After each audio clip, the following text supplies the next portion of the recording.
Alright guys, so the OBD cable came in today with the extension cable. We got the software all connected and sorted out on the laptop, and we're collecting data right now, as you can see behind me.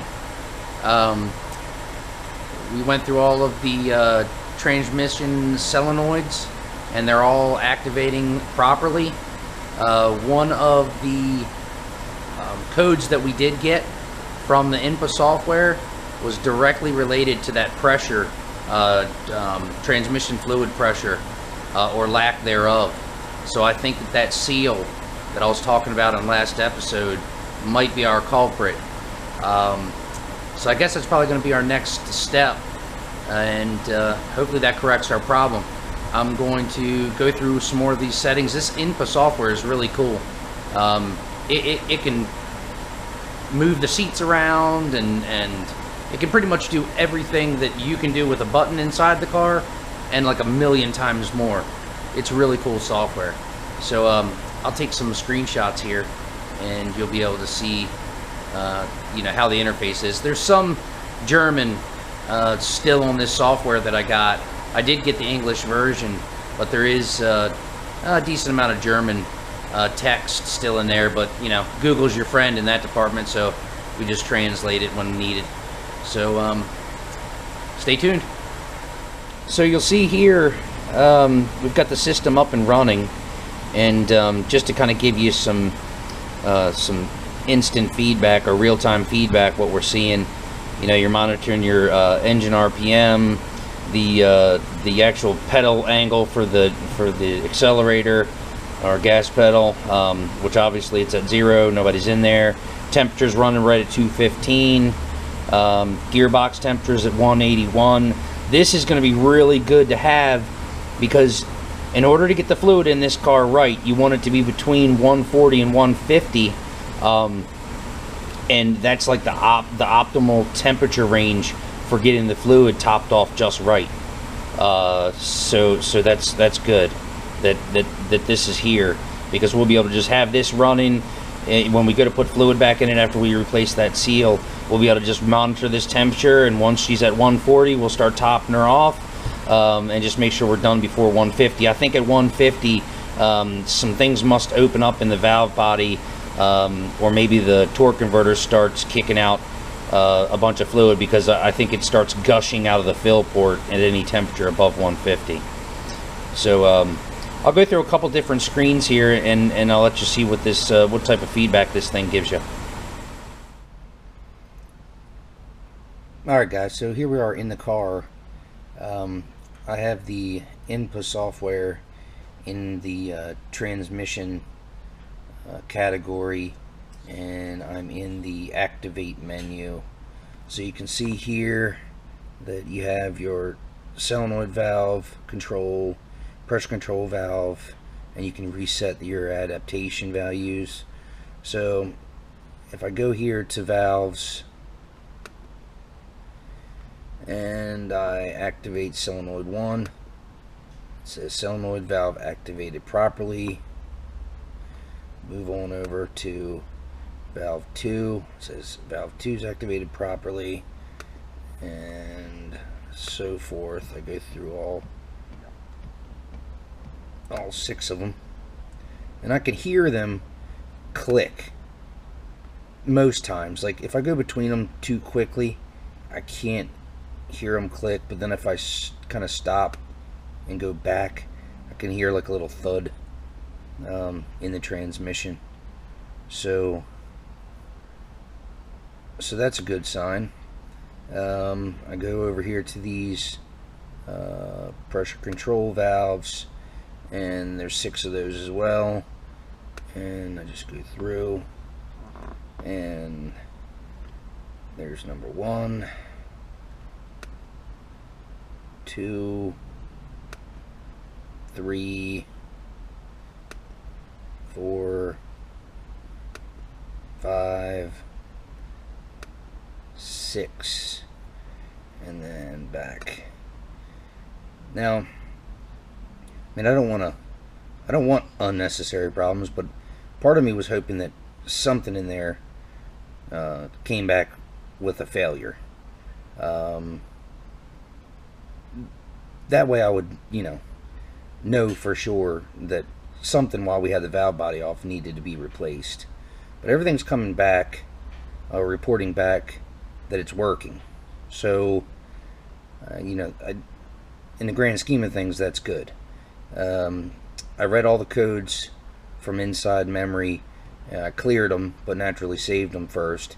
And like I said, one of the codes that I was getting, I hopped online, did a little research, and every single post that someone had posted or YouTube video that was in relation to the code all pointed to that seal that I showed you in the last episode. So that is going to be our next mission. Get that seal replaced. Alright guys, we're back. It's the next morning. Just ran to the auto parts store, grabbed a few things. I'm going to go ahead and get the 645ci up on the jack stands and start draining that transmission fluid out and get that pan removed, get the mechatronics unit out, and get that seal replaced. Here she is. Get the seal replaced and reverse the process and take her for a ride and see how it pans out. Stay tuned.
Hey Max, did you come out to play? Did you come out to help us work?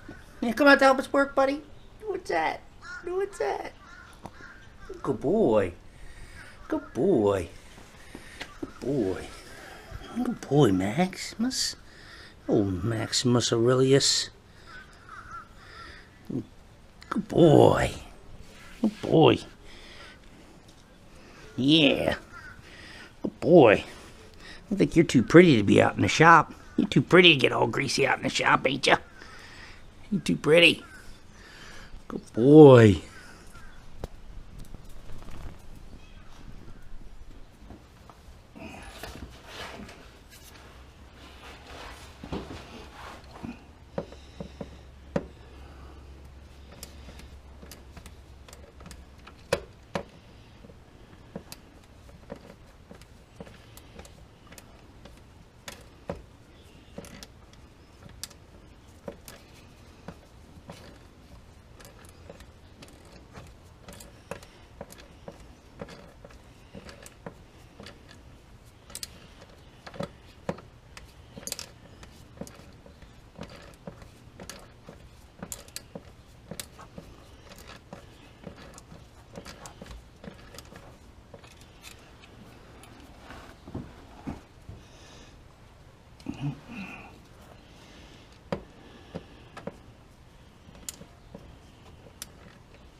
let that drain for a little bit, and then we'll start taking out these torques, get this pan off.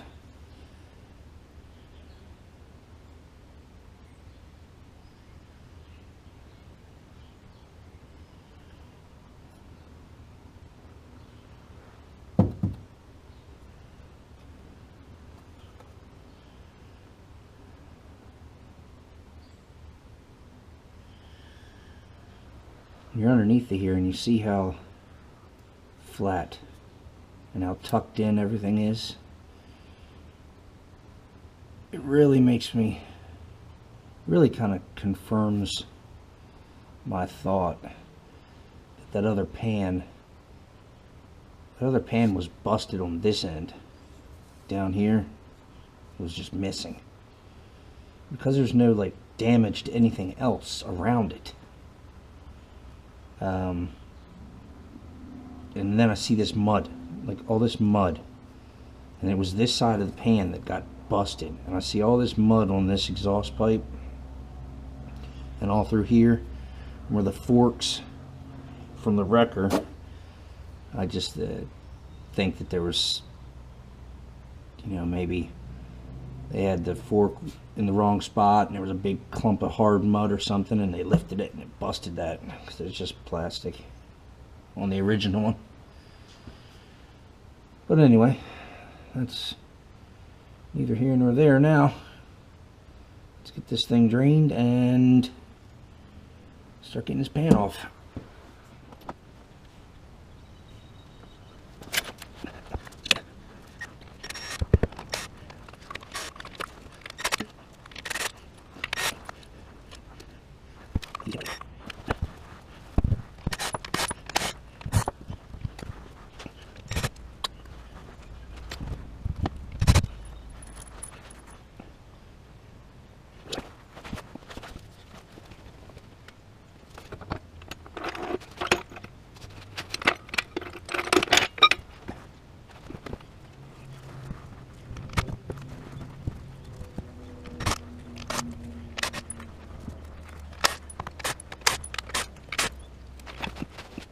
Alright, we're back. I didn't take you back underneath there with me when removing this valve body. It was just, you know, I've only got the front of the car up, like I said before, all by myself, so I just didn't really feel comfortable being out here all by myself, having all four corners up. So I went ahead and doubled up the jack stands on the front, so there's not a whole lot of room underneath of there. So I ended up yeah, just one, you know, like I said, just wasn't a lot of room for the camera and being up there, and I didn't want to make, I wanted to make sure that the valve body didn't fall or damage anything. So anyway, got the valve body out. So here's the old seal.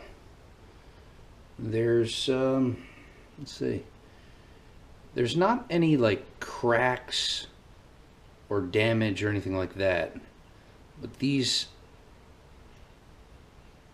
the seal material is like really brittle and like flat. There's not much left to it anymore. And if you compare it, I don't even know if you can see that, but if you compare it to the new one, there's like no seal material elevated from the main plastic structure. So I just think that this thing's probably just had it.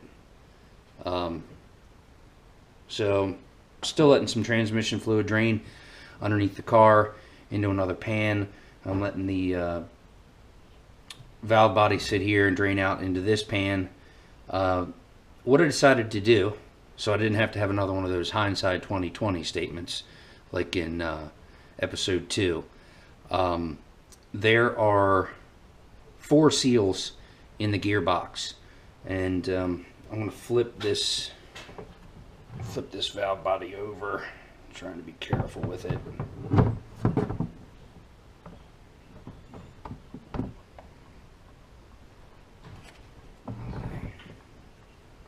Go.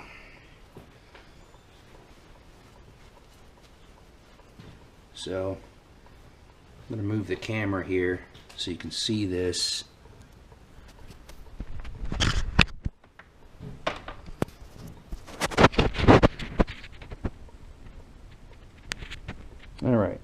So right here, this is the old seal.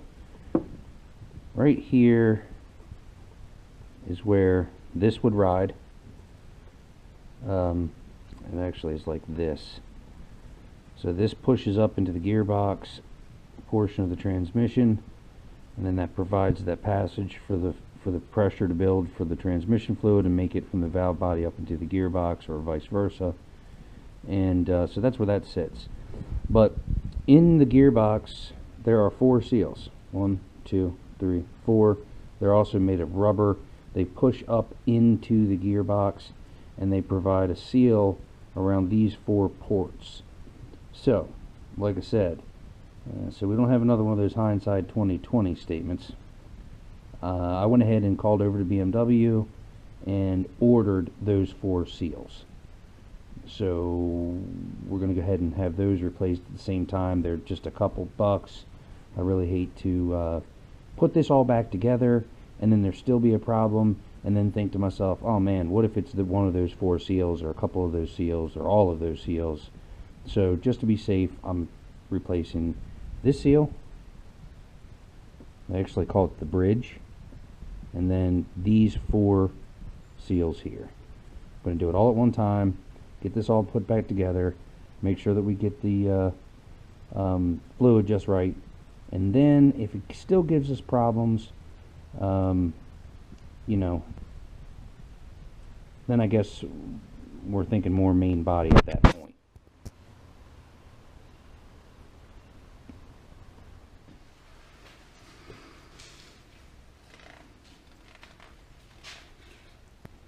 So, upon further examination, there is a crack in this seal.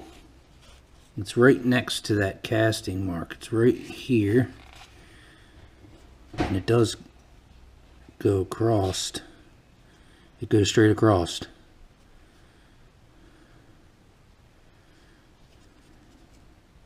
Oh, this is even a worse one. Look at that one. Look here, there's one on both sides. One right there. Look at this one. See that one? Yeah. And that one goes across pretty deep.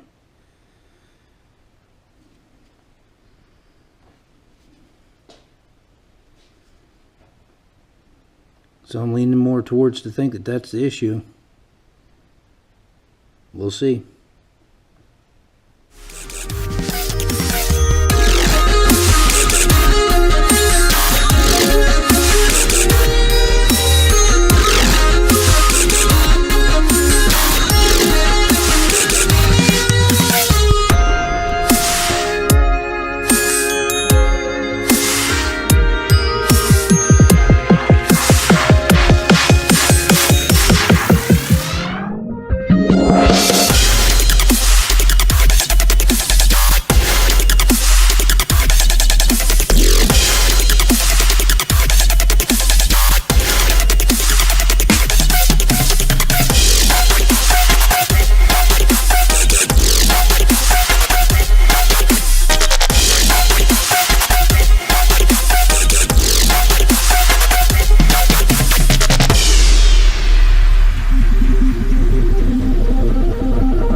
Hey guys, thanks for watching.